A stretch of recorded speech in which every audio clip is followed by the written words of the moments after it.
Welcome to Megapath Presents. I'm Ronnie Hayes, and today we are going to watch, I'm going to watch the extended Walking Dead Season 6 finale, the extended scene. Now, all the paperwork, both on the back of the Blu-ray and inside the menu, says it's an extended episode. It doesn't specifically say scene. So I'm gonna, kind of look through the episode to see if there's anything new or anything changed, and then I'll watch the Negan scene. And this video is done as a requested video. I got so many requests for both this and a separate review, so this is going to be the reaction for the Negan scene for those interested. If you're not interested, I'm warning you now, so that way you don't sit through it and go, I don't want to watch this. The review will hopefully be up right behind this one. So let me get my headphones. And that's another thing. I can't put any footage. I can't put any images. And you guys can't even hear any sound because AMC has been attacking this channel, taking the ad revenue, blocking videos and stuff like that. Just for even showing a picture. Like if I showed you a picture of The Walking Dead Season 6 in this video, they would claim this video. And they stopped doing it once I started bitching, so hopefully we could get that squared away where they will leave us alone when it's fair use. So with that said, I can't include anything in this, so if you're looking for something, go yell at AMC. We can't even put a picture in the damn video! Anyway, let's hit play on the episode, and hopefully this doesn't suck. I would like you guys to at least hear what's going on, or maybe I put up an image of what scene I'm watching, but I can't. I don't remember this part. I don't remember this little part with Morgan on the horse, walking down a little flight of steps. Wait a minute, there's a couple moments here. Okay, this is when they're fighting, when they block off the road. No, I don't remember any of this. Now I feel like I'm losing my shit because Morgan comes down and then he walks on the horse. He's walking through the streets. And I remember parts of that, and I know you guys are going to remember it, but this version looks different. It looks like an added scene with him walking because he even looks at his rabbit's foot. And I remember watching this damn episode like 4 times when I reviewed it, and I just recently watched it again just to watch it for fun. And I don't remember this at all, where he stops in the middle of the intersection looking at the rabbit's foot. And then we have Rick. Yeah, I don't think that was in there because I would have noticed that and pointed it out in the review where Morgan was looking at the rabbit's foot in his hand. Then they cut to Rick looking at Michonne's hair in his hand.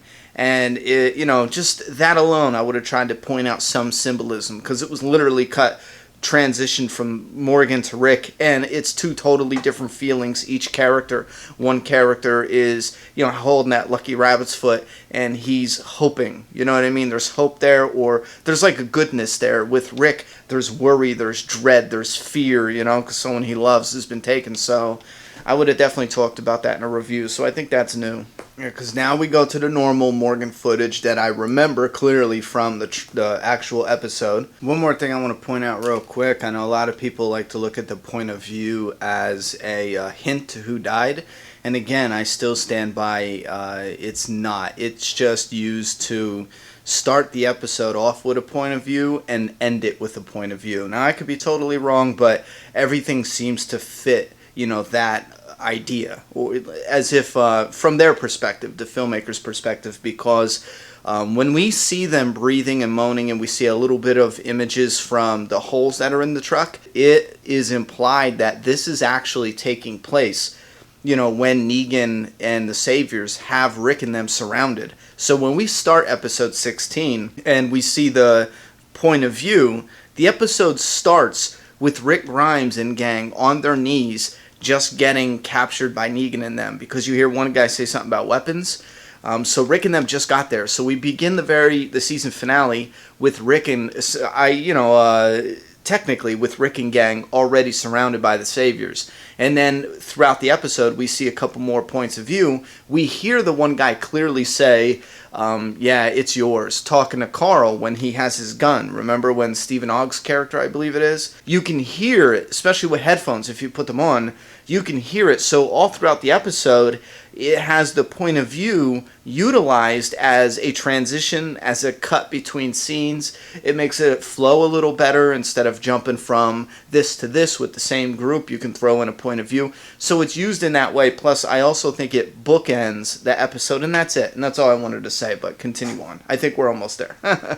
Before we get into the Negan stuff, listen, I just want to point out, when they first start hearing the whistles, you see them look around, and there's movement in the woods. You clearly see individuals in the woods. So I know a lot of people right now are convinced that Eugene Eugene snitched on him. I was about to say a spy, but that's not what they're saying. They're saying he snitched on him because he's all beat up. Well, I really think that hurts Eugene's development as a character, and I feel like they should beat his ass, and he holds strong and doesn't say shit. But it doesn't matter because they had people in the woods watching all throughout. You know what I mean? You wouldn't make something this elaborate and not have fail-safes. You know what I mean? Just something to think about. You know what I mean? Anyway, that's how I like to see it because I think it hurts Eugene's character development. Here he is.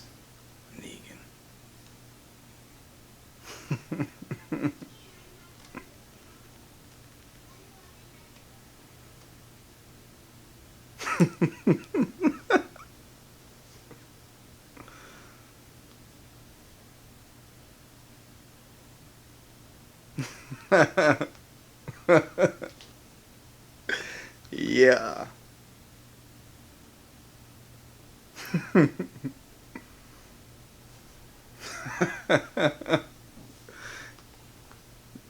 Well, that's just a taste of what we're going to get for next season. If you guys haven't heard yet, on the Blu-ray, all of next season, for a number of Negan scenes, they're going to have the uncensored versions on the Blu-ray release, which will be a few of them. Before we go, I'm going to go and do a review and discuss this further, but I want to look at the deleted scenes for those who are interested. I was asked that a lot. And it looks like we have deleted scene for episode 1, episode 3, episode 5, and episode 7. Those are 4 deleted scenes. What I do not get, though, is I believe this is Anchor Bay. Anyway, on their YouTube channel, they post a lot of the featurettes, which I think is counterproductive to releasing the Blu-ray, because if I'm not mistaken, a majority of the special features you can find on their YouTube channel. I don't know. It just seems counterproductive to what you're trying to do. Selling it, but giving it out on YouTube. Anyway, we're going to review this, and I'm going to try to upload it immediately behind this video, so hopefully you can either click on this box and go right to the review where we can discuss this, or just give it a little bit of time and that box will be there. Alright, give me your thoughts and opinions. If you watched the uncensored scene, the Negan scene, and also did you see any other clips that were new, that were inserted into the last episode of Season 6? Put that all down below. I'm done talking. It's your turn. Subscribe now.